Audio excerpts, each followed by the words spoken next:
పట్టణంలో ప్రసన్న ఆంజనేయ స్వామి దేవస్థానంలో పునఃప్రతిష్ఠ జరిగిందనమాట.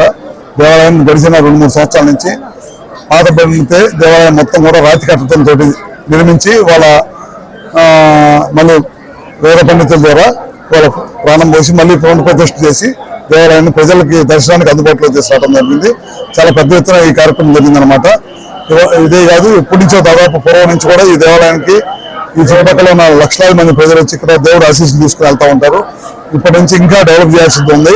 ఈ దేవాలయం అంచెలంచెలుగా ఖచ్చితంగా డెవలప్ చేసి ఈ ప్రాంతమే కాకుండా ఈ జిల్లా ప్రజలకే కాకుండా ఈ రాష్ట్రంలో మంచి దేవాలయంగా తీర్చిదిద్దాలనేది ఈ ప్రాంత ప్రజల ఆకాంక్ష.